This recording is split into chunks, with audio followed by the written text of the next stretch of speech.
Hello again. A very big thank you to all who've joined us this afternoon. Welcome to the webinar where we're discussing the National Waste Management Strategy.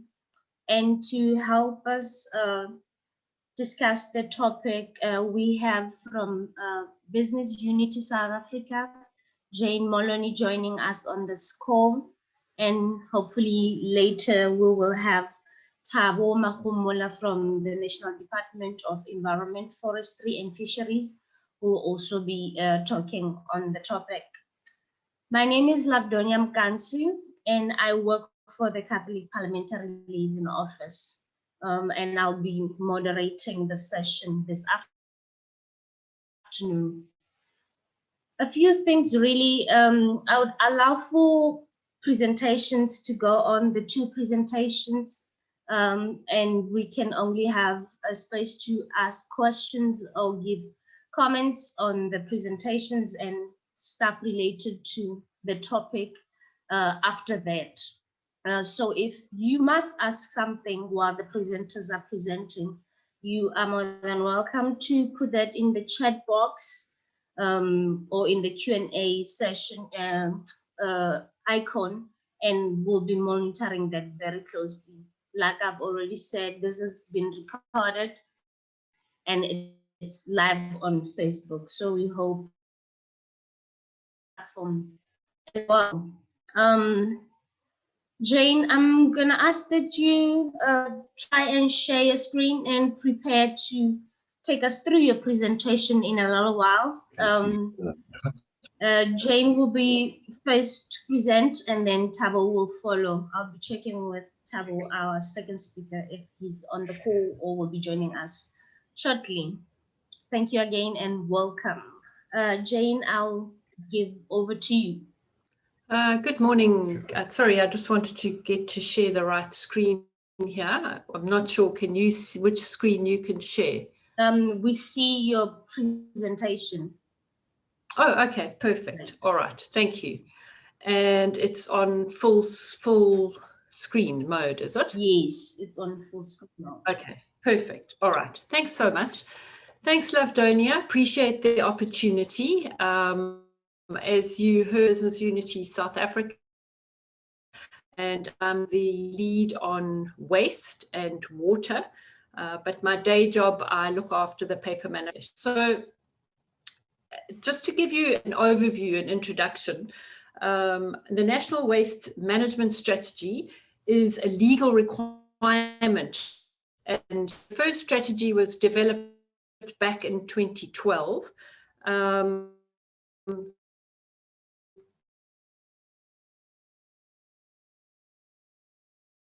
In drafting process, you know, they call for comments and we gave comments.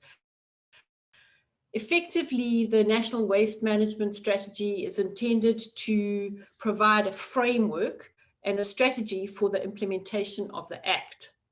It's got three strategic pillars: effective and sustainable waste services, compliance, enforcement, and awareness. So without sorry, now I've got to move my, hold on a second, I just need to get to the next slide. Can you see the next slide, Lavdonia? Or are you still on? You put it presentation mode, just tap down on your screen so that.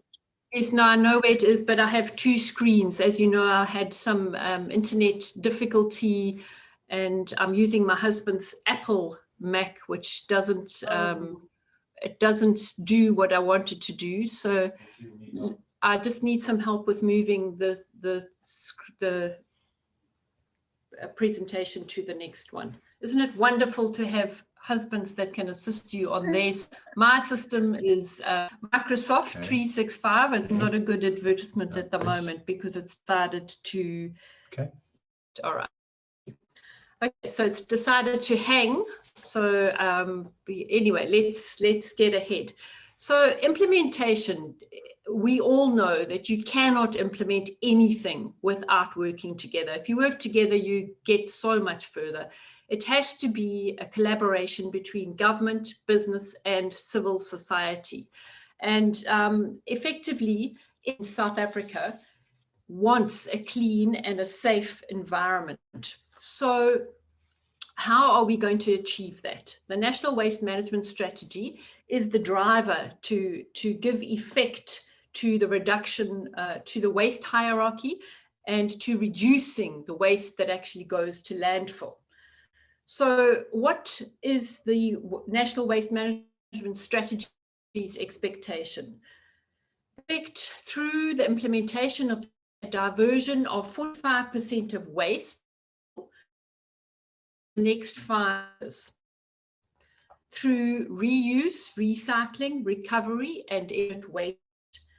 They expect 25% of waste reduction and waste generation and 20% of waste to be reused in the chain.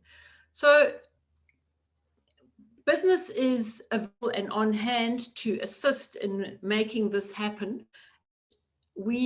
Even though we believe possibly these may be optimistic, we desire to make a difference. So what is required to actually make that difference? We have to have a paradigm switch in our brains, and we have to get others to think the same way.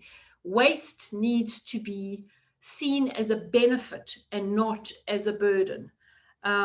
There are a number of waste beneficiation opportunities that I'll go into later in the presentation. And if we succeed in this role, waste beneficiation has a very, very important role in the shift to a lower carbon economy. Because if you can keep that waste out of landfill, you will reduce your emissions and you will keep your products in circulation for that much longer.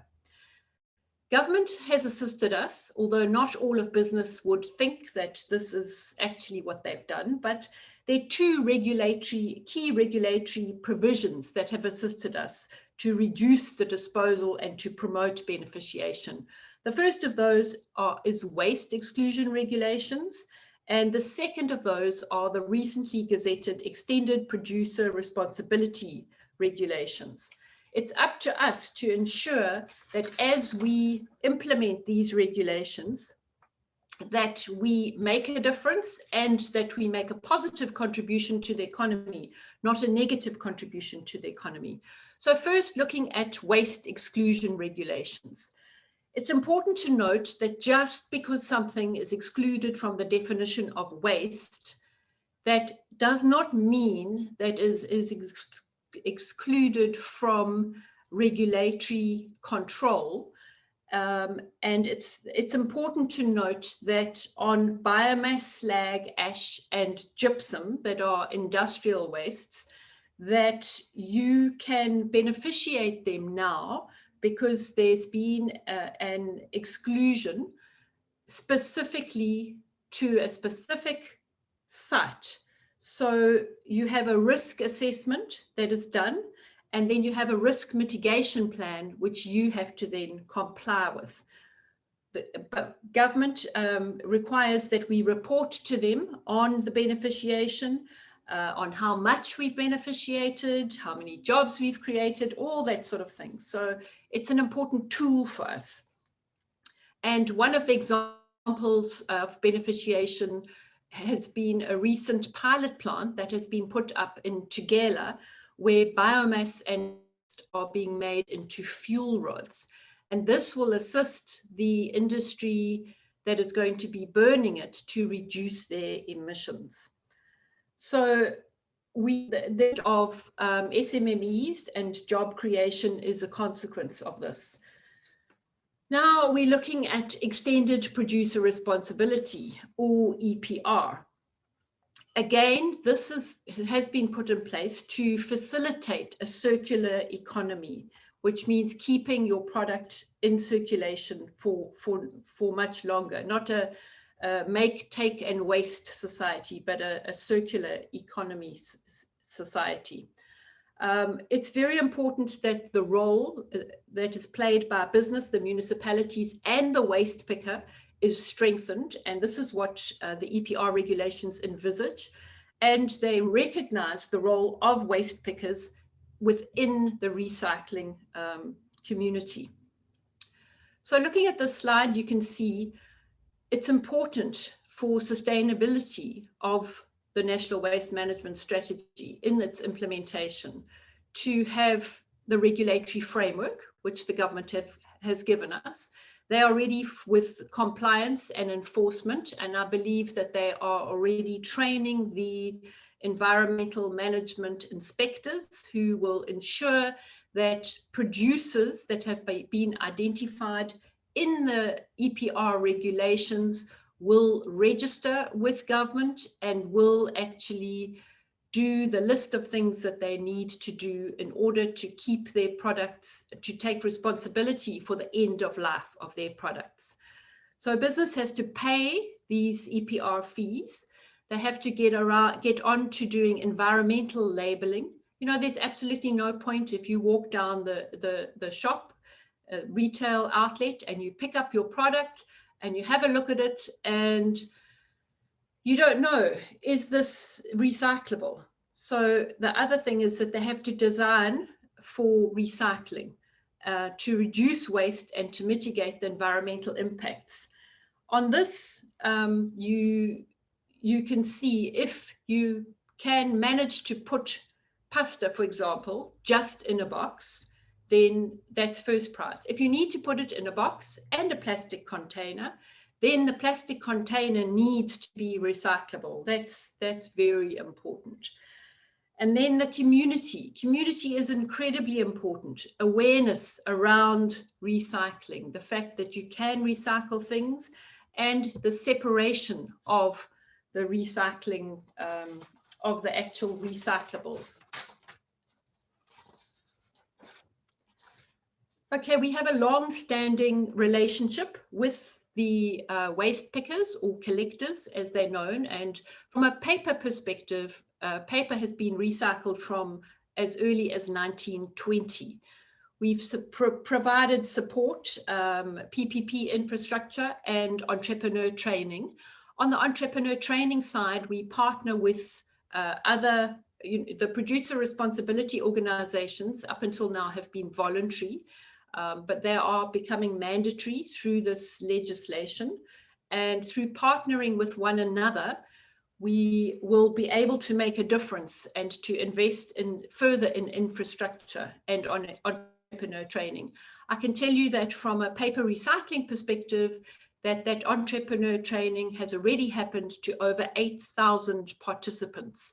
And there's some really, really good stories around those participants. I believe that this morning on a webinar, one of the gentlemen that was involved in the webinar promoted and said that they had done the course with paper recycling and the plastics PET recycling guys. So these extended producer responsibility regulations set out the approach to collaborating with waste pickers. And importantly, they need to collaborate on the post-consumer collection value chain, and then on the payment of a collection fee and a fee for environmental benefits to registered pickers. These registered pickers will be registered on a national database, and I believe that the CSIR is currently already working on this national database. And then the fee is going to be annually reviewed by the Department of Forestry, Fisheries and Environment. So why is civil society so important in this implementation of the National Waste Management Strategy? Separation at source increases the value of the products. And if we have a higher level of awareness and willingness to separate materials, we have to have a behavioral change. You know, we conducted some research, and the research showed that no matter where you were, whether you lived in a shack house in Kailicha or whether you lived in a fancy schmancy house in Sandton, people want to actually make a difference. They just don't always have the means, or people are lazy, so they don't actually recycle. But where there's an incentive to recycle, to put bread on your table, for example, to sell it, then people really do get involved, and we need to ensure that they have the ability to create businesses and in turn employ others. So separation at source and involving waste collectors is important. I think I've got it on the next slide. Let me just have a quick look so I don't go into it now. Yeah, I'm getting confused. All right. Okay, so innovation for secondary markets, that's important, because if you don't have demand, then items won't get recycled. So things like juice cartons and milk cartons, you need an end use for them. So the polyalu, which is the plastic and the aluminium, there are markets being developed for those. Potentially they can be made into pallets. They're made into beautiful kitchen tops, and I think you could have a very funky kitchen made out of those. So we need to collaborate with the municipality and with communities. We need to optimize the infrastructure, and we need to understand that there's still a constitutional role for municipalities to play. What happens through extended producer responsibility and developing separation at source projects is something that complements the system. So we need to work together on that. It's not something that can just be taken for granted. All right, in conclusion, I think that, as I said, we all want to make a difference. We need to effect community behavioral change. We need to increase that separation at source, and it needn't be mutually exclusive from working with waste pickers. We also need to improve the recyclability of our post-consumer products, and we need to implement environmental labeling. Finally, we need a strong regulatory framework at municipal level to ensure that separation at source is something that actually happens. Are there any questions? Thank you very much, Jane. I would recommend that we leave questions for after both presentations.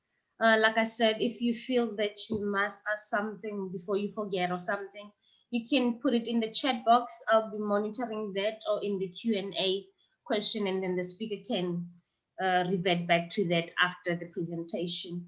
Thank you very much, Jane, for sharing that with us. I'm going to straight go to Thabo now. Thabo is from the Department of Environment, Forestry and Fisheries, so the people responsible for developing this strategy, and he's going to share with us from government's perspective about the revised National Waste Management Strategy. Thabo, over to you, and thank you for joining us.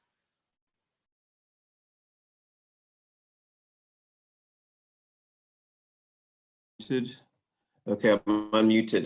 Good afternoon to all the participants, and thank you, Labdonia, and your associates at the CPLO for the opportunity for me as a representative of the Department of Forestry, Fisheries and Environment to present to you the National Waste Management Strategy. I'm going to start sharing my presentation with you. Just want to confirm whether, can you see it on your side? Not yet. Okay. Let me have a look here whether I'm sharing. Let's see, okay. Share. Is it? You can see your presentation. Okay, great. I'll put it on slideshow. Is it on slideshow now? Yes, on slideshow. Okay, wonderful. So in terms of the presentation, I will do a background. This background will in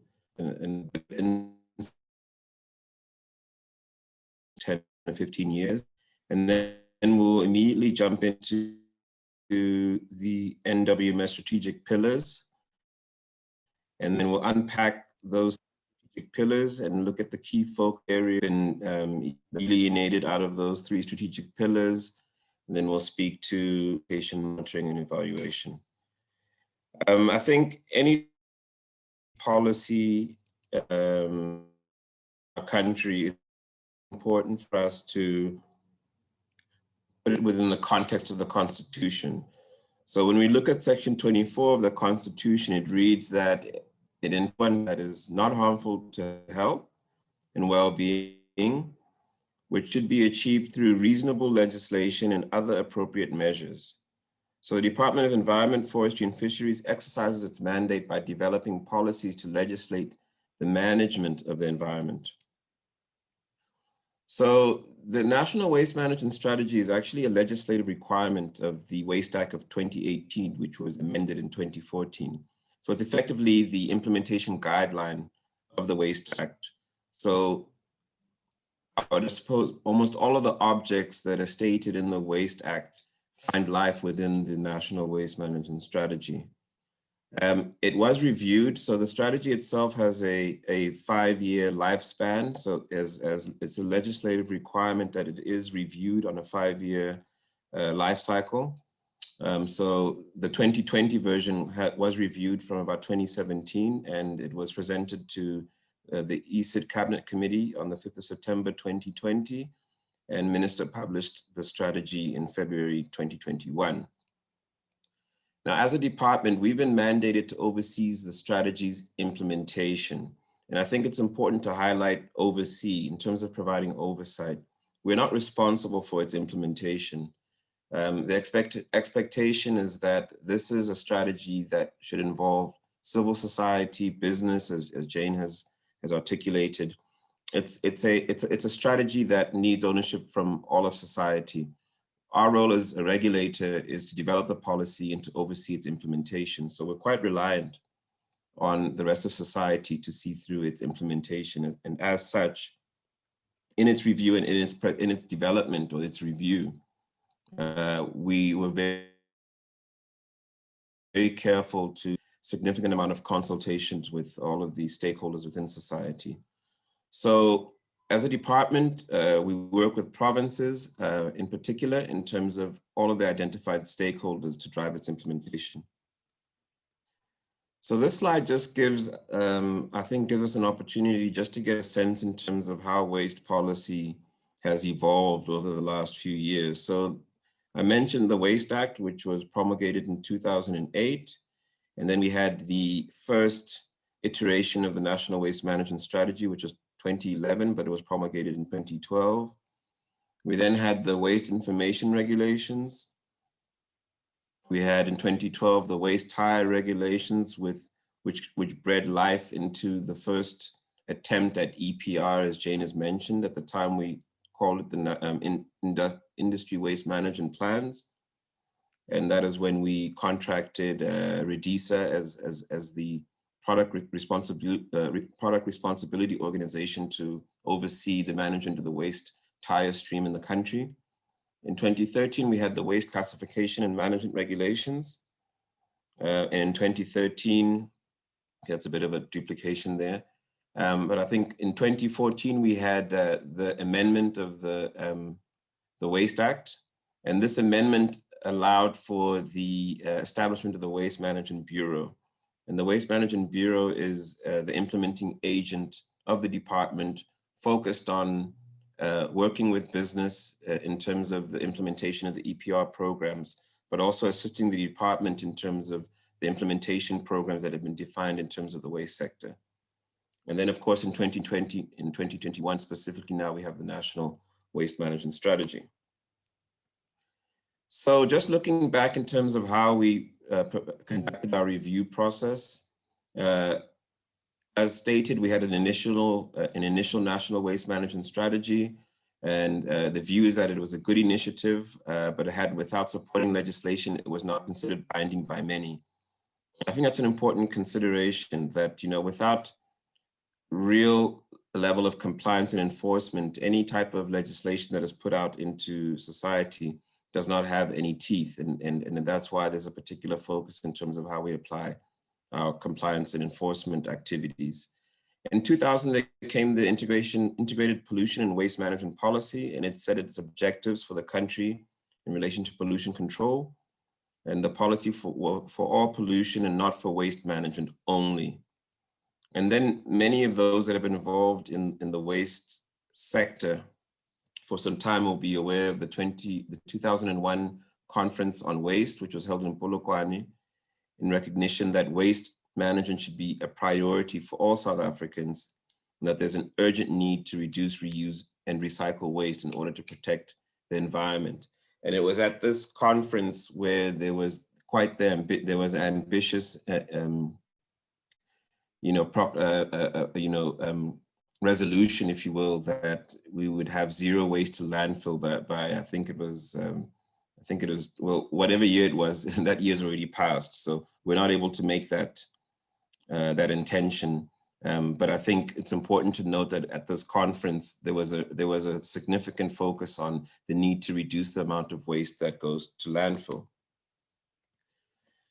So looking at the initial National Waste Management Strategy, which still applies to the 2021, the purpose of the strategy is to achieve specific objects of the Waste Act, which are to reform the law regulating waste management in order to uphold the provision of Section 24 of the Bill of Rights in the Constitution of the Republic of South Africa by providing reasonable measures for the prevention of pollution, ecological degradation, and for securing ecologically sustainable development, to provide for institutional arrangements in planning matters, to provide for national norms and standards for regulating the management of waste by all spheres of government, to provide for specific waste management measures, to provide for licensing and control of waste management activities, to provide for the remediation of contaminated land, to provide for the National Waste Information System, and finally, to provide for compliance and enforcement. Now, when we embarked on the process of reviewing the 2012 National Waste Management Strategy, we worked with a set of service providers, and as I've mentioned, we worked with a number of stakeholders across National Waste Management Strategy. Remember, there were 8 specific goals, and into the 2020 NWMS. You'll see that what we have done is we've reduced the goals. We've actually spoken to them as strategic pillars. What must be noted is in the process of the review, we noted a level of performance, and sometimes it was underperformance in terms of the achievement of some of those goals, well, within those 8 goals. So what we did is we did not discard any of those goals, but we looked for a manner in which we could frame those goals and almost consolidate a more manageable set of strategic pillars that we could follow. But in terms of this slide, here are some of the cross challenges that were identified. And I think I've spoken to it in terms of the first bullet point, which is the framing and alignment of goals, targets, and actions. That waste minimization needs to target particular waste streams. Now, when we look at the waste management hierarchy, remember that at the top is waste prevention, and at the bottom, we can ultimately attention needs to be given to waste prevention and promotes circular economy, and at the recovery, alternative waste treatment. The green economy argument needs to go beyond just job creation, and then research, development, and innovation. And this is where the Department of Science and Innovation is a leader, needs to have a particular focus. And then, of course, funding is always a challenge. So the budget for implementing the strategy and approach needs to mobilize finances. We cannot just be reliant on the National Treasury to provide funding for the implementation of the strategy. And then, of course, a focus on improving reporting and data reliability. So moving into the 2020 NWMS, as mentioned before, we've identified or we've formulated 3 strategic pillars. They are waste minimization, efficient effective and efficient waste services, and compliance, enforcement, and awareness. And the focus areas in terms of the waste minimization strategic pillar are to prevent waste, and where waste cannot be prevented, divert 45% of waste from landfill within 5 years through reuse, recycling, recovery, and alternative waste treatment. 25% of waste reduction in the waste generation process, and a 20% waste that is reused within the economic value chain. In terms of strategic pillar 2, all South Africans will live in clean communities with waste services that are well managed and financially sustainable. In terms of compliance, enforcement, and awareness, that the mainstreaming of waste awareness and a culture of compliance with zero tolerance of pollution, litter, and illegal dumping. So just honing in on the first strategic pillar, which is waste minimization, which really embodies circular economy, which is really the bedrock of the strategy. The strategic thrust of this pillar is that minimizing the impact of waste, and especially plastic packaging, in our coast, rivers, wetlands, and our human settlement environments, by, amongst others, diverting waste away from landfill. Increasing reuse, recycling, recovery, and alternative waste treatment, and maximizing the role of the waste sector in the circular economy. Now, the critical enabler of this pillar is building long-term collaboration and partnership between government and the private sector, which my colleague Jane has spoken to quite articulately in the previous presentation. So just looking at some of the key focus areas, the first one that has been identified in terms of this strategic pillar would be the creation of an enabling environment. And this looks at waste management principles and measures that support waste prevention, extended producer responsibility, circular economy, and waste beneficiation by the private sector. And this would include areas of resource extraction, product design, production and manufacturing, retail, as well as consumption. We'd also look at measures that facilitate innovation, new technologies, and opportunities for entrepreneurship in the sector. So the idea of SMME development and entrepreneurship that was already developed in the first strategy still stands, if not more strongly, in this strategy. To look at aligning policy and regulations across the different government departments that impact on the management of waste in different sectors, to simplify, consolidate, and accelerate processes for environmental authorization.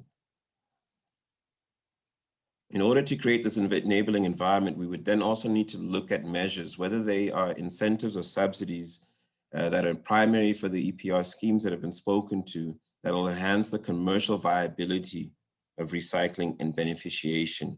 So the creation of demand and new markets for recycled and recycled products.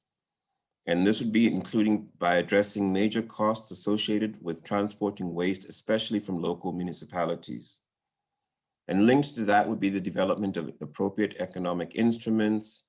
And these are basically, this speaks again to these incentives or subsidies. An example would be advanced recycling fees. And again, this is in the context of EPR schemes. We'd also look at recognizing and classifying food waste in terms of general waste that can be reported and accounted for. And what has been, in terms of the research that has been conducted, organic and in particular food waste makes up a significant portion of the waste streams that actually that end up in landfill. And there are a number of viable ways that we can actually process this type of waste stream. The second focus area is to build sustainable partnerships with all government and non-government role players. So we would partner with private sector organizations in the development and implementation of the aforesaid mentioned measures and the co-regulation of waste streams where appropriate. We would also enhance the capacity of the local government structure, which is quite important, to implement their waste collection and disposal mandates within the context and framework of these principles. I think it's important to note here that whilst we promote recycling, separation at source at a municipal level, from a regulatory perspective, from a legislative perspective, local government is only mandated to focus on waste collection and to improve waste collection services.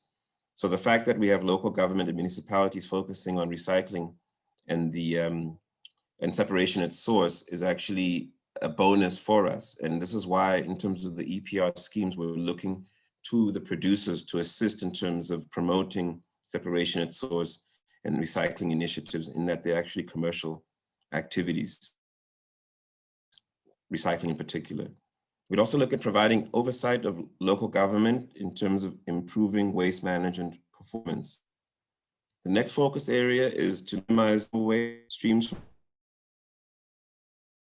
So the general waste streams, or the primary waste streams that have been identified, as organic waste, which I've spoken to.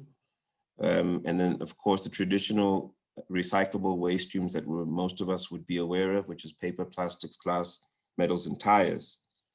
Identified as well as a major waste streams that makes its way to landfill or is construction and demolition waste.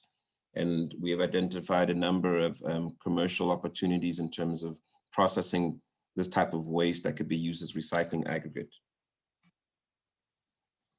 Next focus area is to minimize hazardous waste streams. So in terms of the hazardous waste streams, we were looking at waste that is generated from electricity from coal. We're looking at fly ash and bottom ash in particular, also looking at slag and brine, waste, electronic equipment, so that's e-waste. And then we would look to advance cleaner production and EPR. So we would collaborate and partner with the National Cleaner Production Center of South Africa and similar organizations to promote the implementation of resource efficiency, cleaner production methodologies, reducing energy, water, and materials usage, and improving waste management by industry. So again, it speaks to circular economy. We'd also focus on working with the Waste Management Bureau that I spoke to earlier in terms of the mandate that the Bureau has been given in terms of working with EPR schemes and implementation areas. The next focus area is prevention of food waste. So we would develop and implement a focused strategy on preventing food waste that includes increased awareness, impact of food waste. And this is also aligned to the chemicals and waste economy PAKISA. I don't know how many of us are aware of the PAKISA initiatives, but there were 20 specific initiatives that were identified out of the PAKISA process, and food waste was certainly one of them. And then we would look at mapping the determinants of food waste generation to deepen the understanding of household practices that helps design food waste prevention strategies. We would advance waste as a resource. So this would include the expansion of collection of recyclables in secondary cities, small towns, as well as rural municipalities. We would look to increasing the coordination and planning of waste streams and infrastructure at both a district, or actually it would be at a municipal, district, and a provincial level. And we'd look to identifying additional revenue streams that could be sourced through fiscal support, whether it's a conditional grant from the National Treasury, but we would obviously be looking PR measures as well. There's also the opportunity for donor funding. We'd focus on the PAKISA outcomes, and this would be in regard to waste infrastructure, the promotion of separation at source, the establishment of material recycling facilities, refuse-derived fuel plants, which speaks to waste to energy, and increasing recycling and beneficiation of material waste, and construction and demolition waste and electronic waste, as I spoke to earlier. Again, in terms of advancing waste as a resource, we would look at organic waste, which we've spoken to, so composting initiatives would be promoted. We would look at energy recovery opportunities in terms of both biogas and anaerobic digestion. We could also look at incineration, which has been the most widely adopted waste to energy technology option in most countries around the world. We would look at the recovery of biogas and landfill gas from existing landfills. And then we'd also look at advancing beneficiation of construction and demolition waste in the form of landfill cover, crushing, recycling to create bricks, aggregate in the construction of roads, and developing norms and standards for this beneficiated product.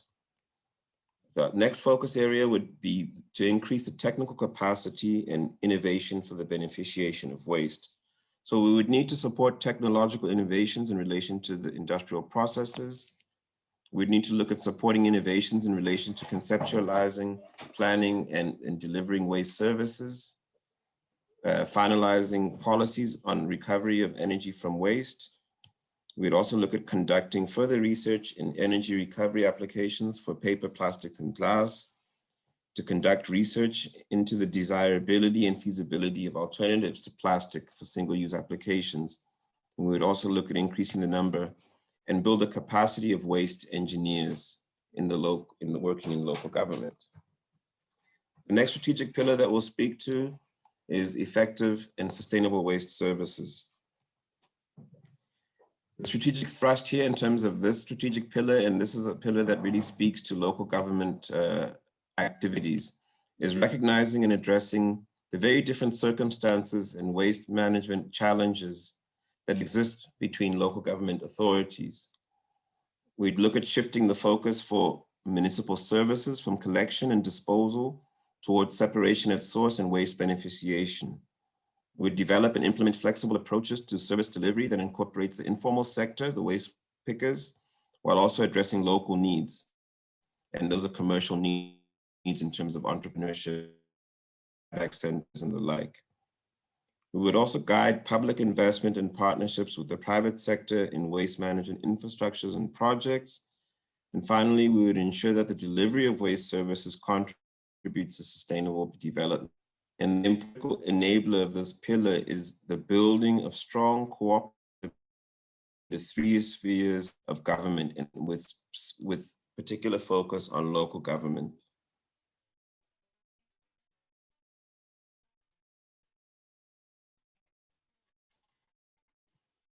So looking at is to be able to budget and programs is what the IWMP of giving regional plan waste management infrastructure such as landfills, material recovery facilities, and drop-off centers become a focus area. Reviewing and adjusting municipal budgets towards effective and sustainable waste services. Quite often we find that within municipal budgets, there are so many pressing concerns that waste management really ends up at the bottom of the pile, and hence not much happens. We would look at clarify and strengthening the role of provinces in terms of integrated planning, review, and monitoring of metro and local government in the IWMP process, and the reporting requirements to national government. The 5-year provincial IWMPs that are approved by the minister and reported on annually, we would do that annual reports, or would facilitate that annual reports would include aggregated data on provincial waste streams, service delivery, and infrastructure rolled up from local and metro IWMPs. We would also look at developing and annually updating a waste management planning reference guide and an online knowledge sharing platform that will include planning tools, guidelines, models, study. And we would also provide through initiatives such as the city support programs, which is promoted by the National Treasury. In terms of waste management infrastructure, we would look at drop-off, buyback, storage center. And this is quite important in terms of waste, because the distance, those that operate in the waste collection and the recycling sector will know one of the biggest cost drivers is transport. And it also becomes one of the biggest deterrents in terms of being able to actually effectively recycle, both in terms of citizens and those that operate commercially. The further away separation bins are located, the further away drop-off centers are located from where you'd like to do your recycling, the more difficult it becomes to actually perform these activities with all the best intentions. So we'd look at identifying revenue streams through levies and EPR measures and engage the National Treasury for financing of public investment to establish these drop-off and buyback centers. What we're also looking to do here is to make the work of the waste pickers a lot easier. Many of you that interface or see them on the roads will find that they walk 10, 15, maybe 20 Ks with those big bags, those sugar bags of recyclables, only to make a couple of 100 Rand.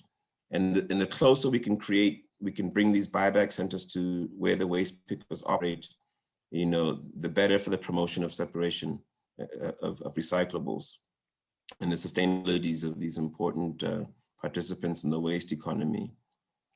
So we'd also look at integrating IWMPs and in the implementation of EPR and circular economy in the identified waste streams, such as the packaging industry. We would support provinces and the private sector to plan recycling infrastructure based on modeling of waste volumes and transport costs.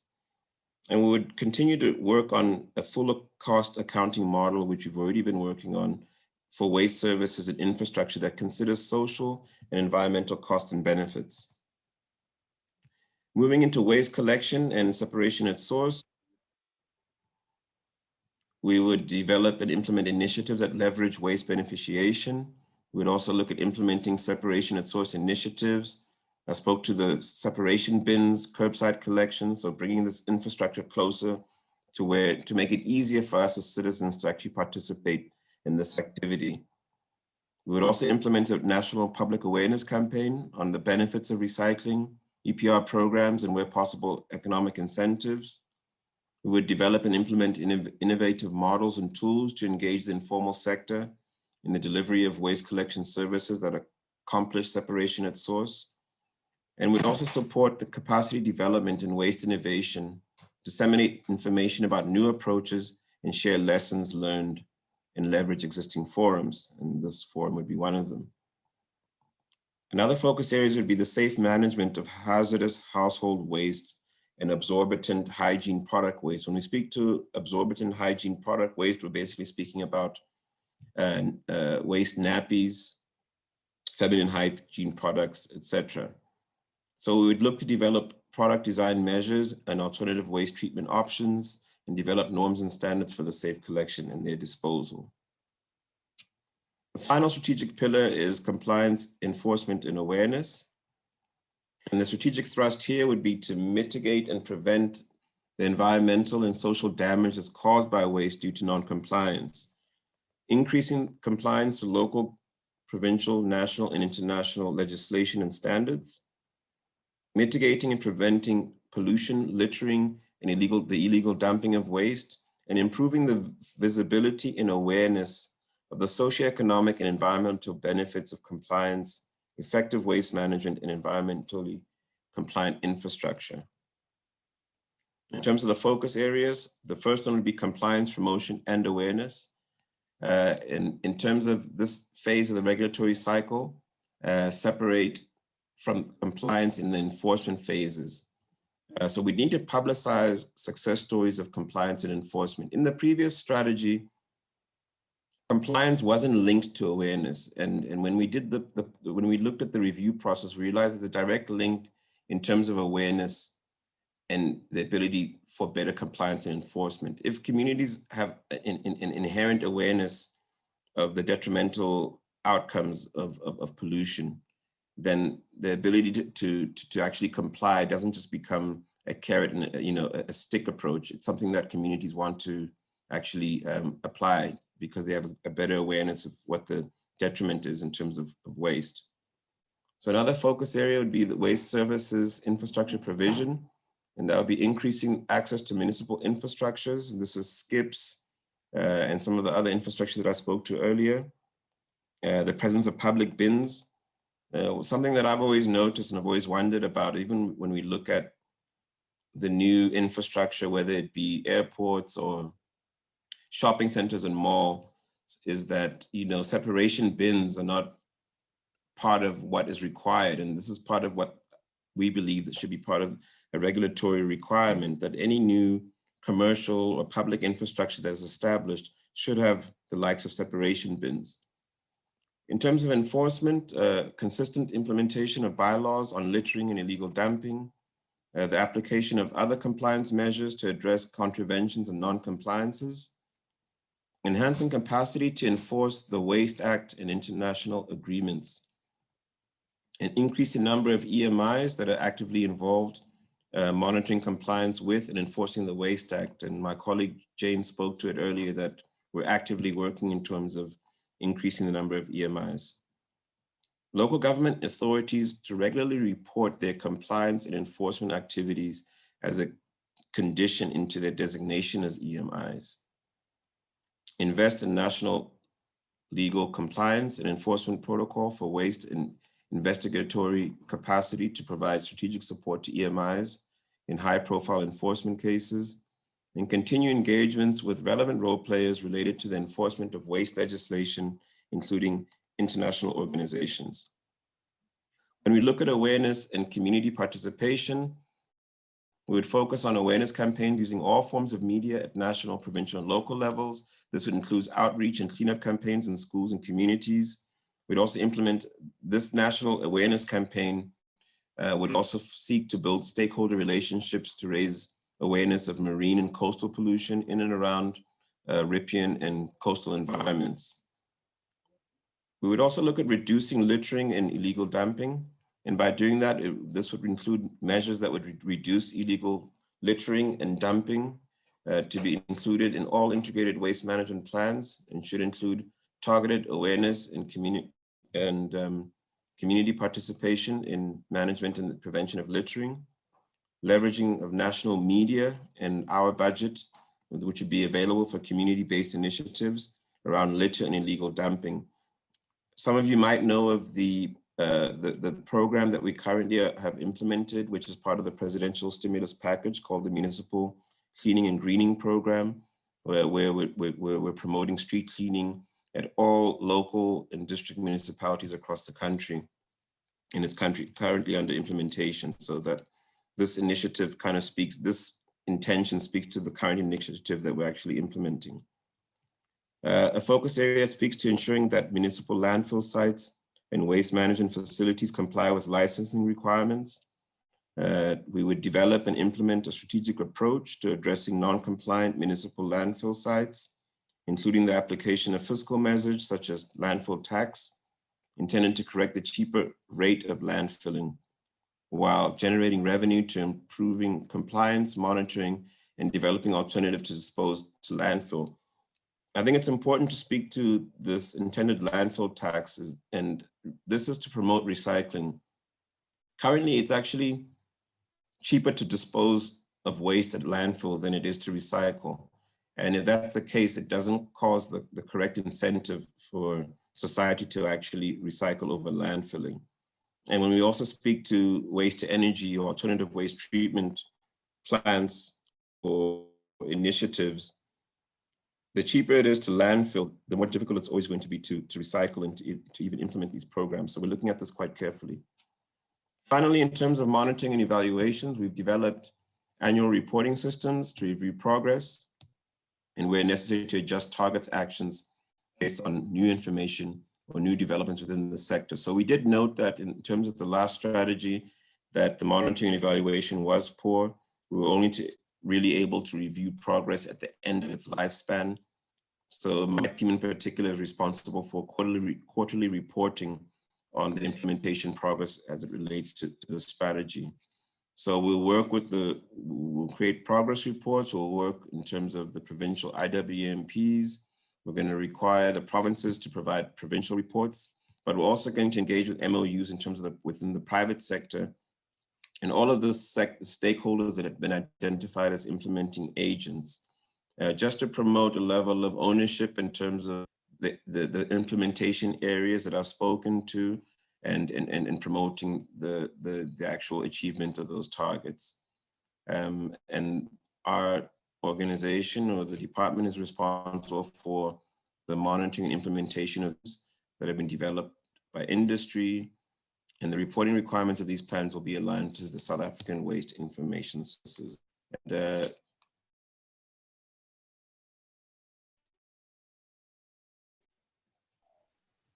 thank you very much, Thabo, for that insightful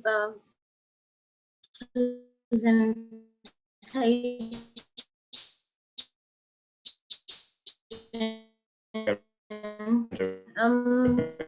And my apologies, Jane, have you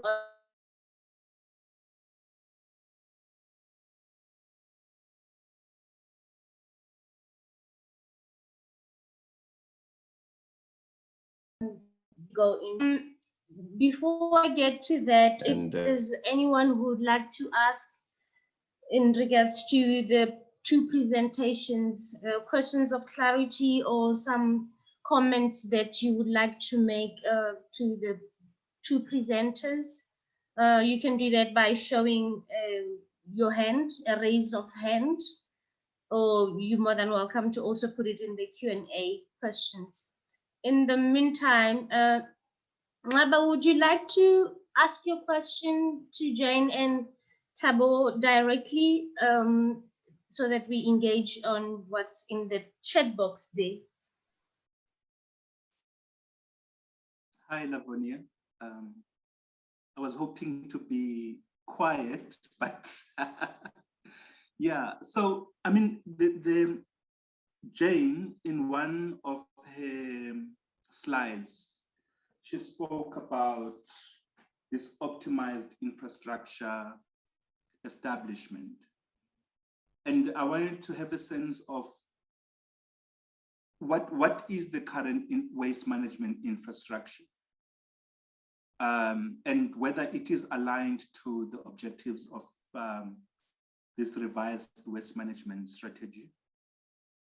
And if it's not optimized, then what would an optimized infrastructure look like? You know, so that's where I was going with that question. And to Thabo, because he spoke a bit about the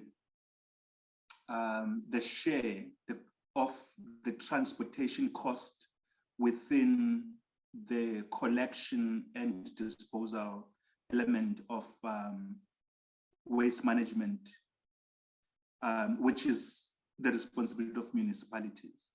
So I wanted to hear a little bit more in terms of what is the share of the disposal side of that. And just lastly, I would like to hear a little bit more, because my sense is that most of the waste is within the control of municipalities. They are responsible for collecting it in households right now and transporting it and the disposal side of things. So I'd like to hear whether the municipalities have given some input into this. And James also speaks about the need to analyze the current waste management, integrated waste management plans of municipalities. So I would have thought that that's already been done so that they would have been able to give input to this strategy, you know, because if the current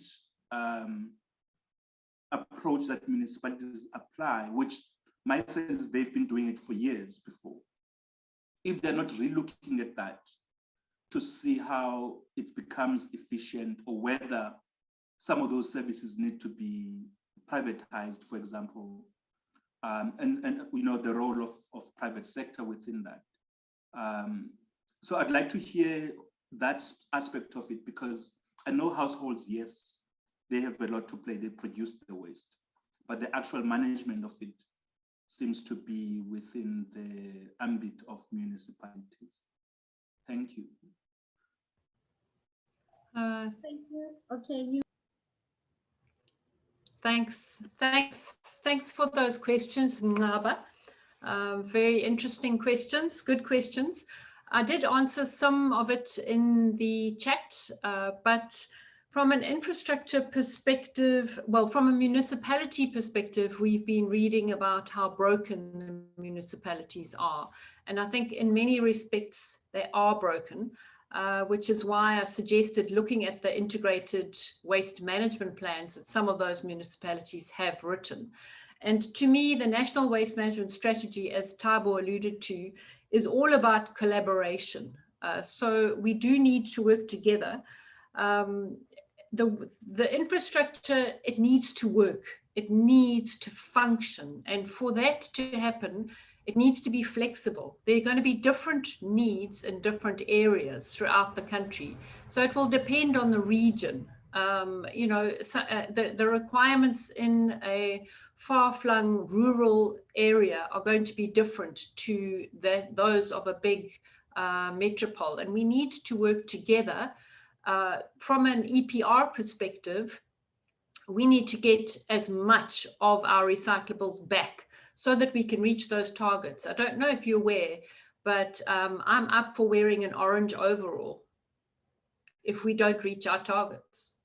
So as a producer or as an individual producer responsibility, if you head that producer responsibility, you can be locked up, you can have jail time for not reaching the targets. So it is imperative that we get that infrastructure right. I'm not sure exactly how it should look like, but you do need more than one bag. You can't, you know, it adds value, even if you have waste pickers or waste collectors actually collecting the recyclables, or cooperatives working with municipalities, or private sector contractors being paid partially through EPR fees. Even if you have any of those things, the value is increased if it's separated. So yeah, that's just my 2 cents worth. Thanks, Ngaba.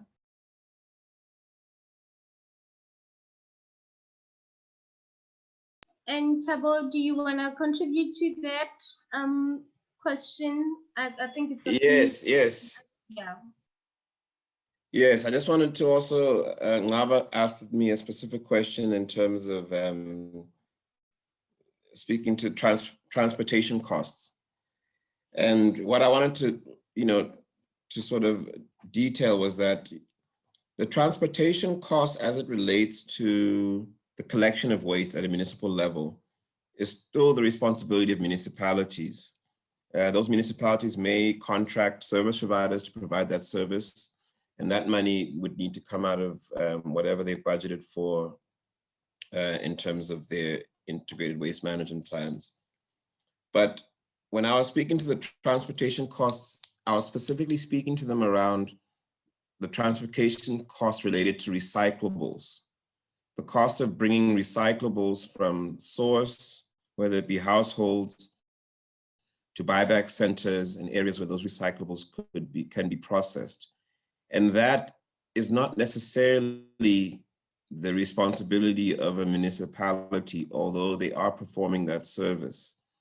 And that is where we, as a regulator, see an opportunity for the EPR schemes to assist in terms of looking at how they could support the establishment of infrastructure closer to the areas of source, such to minimize the cost of transportation. So the transportation costs will always be there, but the more infrastructure that we have closer to the points of where the separation is happening, this reduces the costs for waste pickers and even those that are involved in the recycling economy. So we'll never be able to completely minimize transportation costs, but there are initiatives that we could employ to minimize those costs, especially when it relates to recycling.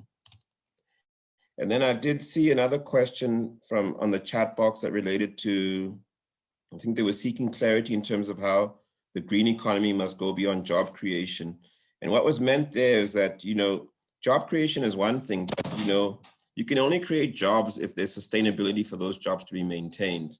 And for jobs to be maintained, we have to have sustainable businesses running. And if we're operating in the green economy, and if we're specifically speaking to recycling, that means we have to ensure that there's actually market demand for recyclable products. And again, it also speaks to waste infrastructure. So the creation of jobs outside of all the other elements that require jobs to be maintained can't be ignored when we're looking at furthering the intentions of a green economy. So it's not just job creation, it's SME development, it's generation of demand for recyclables. Within the government space, we're looking at implementing our green procurement framework. Out of everyone, we should be the ones that are actually buying recyclable products, because that's how we help generate the demand. So that is what we were speaking to when we say it must go beyond job creation. Thanks, Chair. Chair, can I just add to what Thabo's just said? Yes, please, May. Okay, one of the important roles that business can play is around research and development. And as an example, if you look at labels, people don't think about labels. and labels would generally just go to landfill, the whole lot. But labels actually come with backing paper, and backing paper can potentially be recycled. So we've spent 2 million rand developing a pilot plant, well, it's proof of concept plant with a CSIR, and with some funding from the DSI, so that we can actually recycle those 60-odd thousand tons of backing paper, of labels that come into the country. So that's just one example. And it's important, that's an important role where companies can play, brand owners can play with their CSR, because all products have labels on them. And when those products go to landfill or to be recycled, those labels can't be recycled at that point, but you can collect the backing paper when they put on and recycle that. So just an example of how important R&D is to develop new markets and to avoid things going to landfill. Well, I hope that answers most of the questions that you had there in the chat box. But I'm just gonna quickly go to Mokesh's question. So he asked issues around local councils charging fees like the COJ is done with recyclers on foot, and puts in their issues around corruption with the tender system. Mokesh, is that something you wanna talk to and ask that question directly yourself?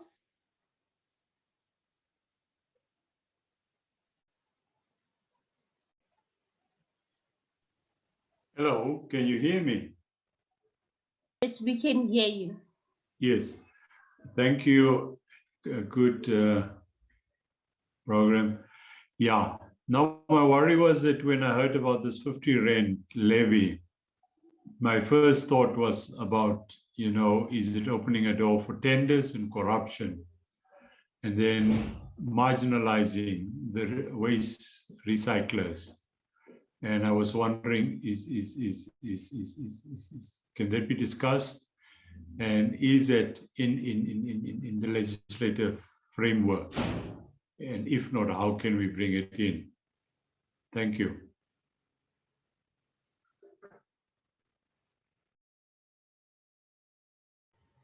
Chair, I think that's more a question for Thabo to answer, but from my perspective, just to reassure that the levy, they have withdrawn it. The City of Johannesburg have withdrawn that 50 Rand levy. There was a public process and a number of comments of outrage that the waste pickers weren't actually involved in discussing it. But in the EPR legislation, there is place, as I mentioned, for a fee to be paid, a service fee or an eco services fee to be paid to the waste pickers for the work that they do. And that national registration system is being developed so that pickers can register on it and can receive the fee. Exactly how it's going to work, we're going to have to work together with the department, with the pickers, and the department is going to have to agree what that fee should be.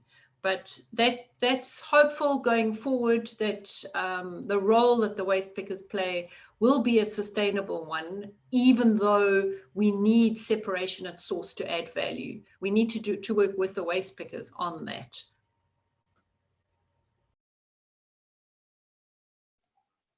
Thank you, Jane. Thabo, do you want to add to that? Yeah, just to add to it, we know the challenges is at national government, we don't have influence in terms of provincial and local government policy initiatives, etc. We can only provide guidance. But what I can say at a national level, one of the reasons we moved from the industry waste management plans to EPR schemes is to try to curtail the potential for any abuse of revenue collection, and to try to make the process as transparent as possible. So I'm pleased to hear that maybe that 50 Rand levy is not being necessarily implemented. But all we can do at a national government level is look at best practice, look at lessons learned in terms of previous schemes that we've implemented that haven't perhaps worked as well as we would have liked them to, and to look at implementing programs that are as transparent as possible so that the actual operation, the way we manage the revenue flows. Thank you. If I may, just to, while you speak about some of the lessons learned, looking into this, I saw that we could say the collaboration or partnership between government and business has been good, even though there's maybe areas of improvement. And one of the things or the stakeholders identified would have been community. And through the EPR process, what are some of the lessons learned there in terms of how the strategy in implementation from a review point of view has been working together with business through the EPR schemes and communities? Is that one area that still needs to be relooked at? And like I think Jane has spoken to issues of research and development. How far lacking are we in terms of working with communities in that respect?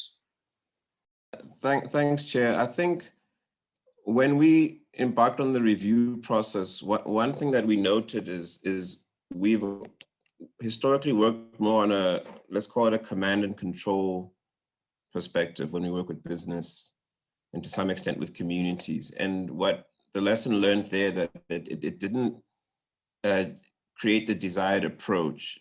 I would say that maybe with business, it actually created a more antagonistic relationship, because we found that on a command and control approach, it didn't allow for the type of engagement that business would prefer. And hence we moved towards the EPR schemes. When it comes to communities as well, I think the lesson that came out of that in terms of the last review process is insufficient consultation, especially in terms of when we look at rural communities in particular, because in rural communities, we find that the waste is quite often neglected because the recycling viability is not as prominent as it is in metros.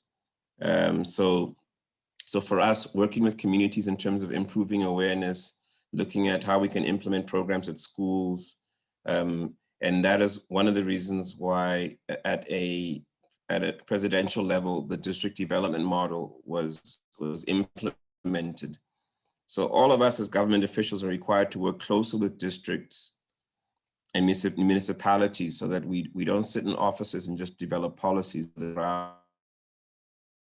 how those things are actually on the ground. It gives us an opportunity to actually hear from communities what their requirements are and see whether, you know, our initiatives are actually working on the ground. So I would say those are probably the two specific areas that I could highlight. Thanks. Well, thank you very much. I see there's no show of hands in the room. Exhausted some of the questions that we had in the chat box. Toward the wrapping up, to both of them speak to, and hopefully this becomes a step towards working together with including civil society, especially if the strategy is going to look to be implemented, and the role of civil society has to be cleared in that aspect. And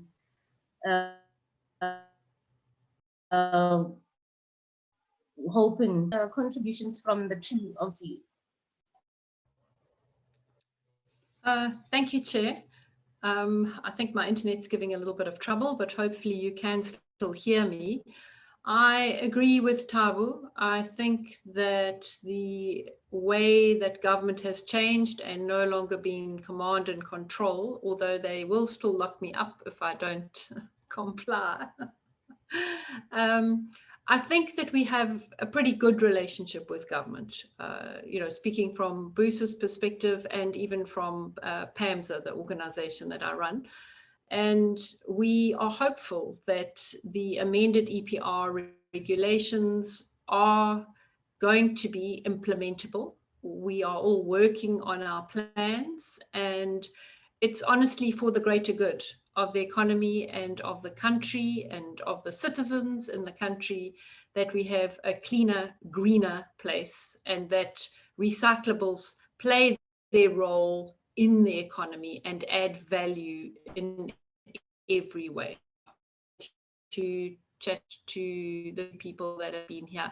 It's not about quantity, guys, it's about quality. And clearly you are all quality people on this call.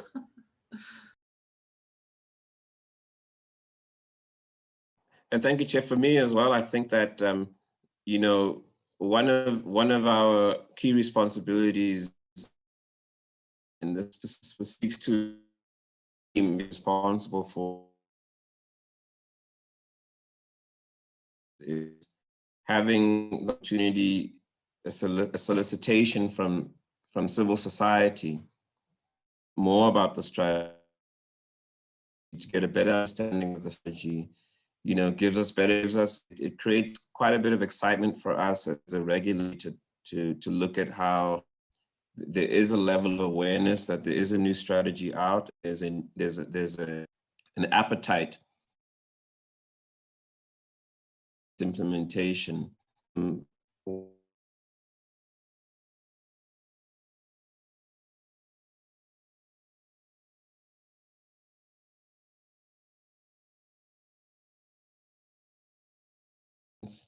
It's something that we can use in terms of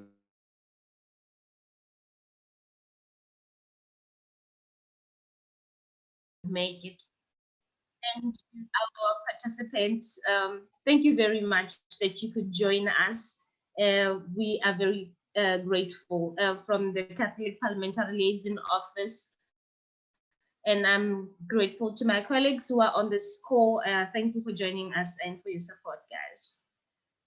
That will be all from us. Thank you. Bye.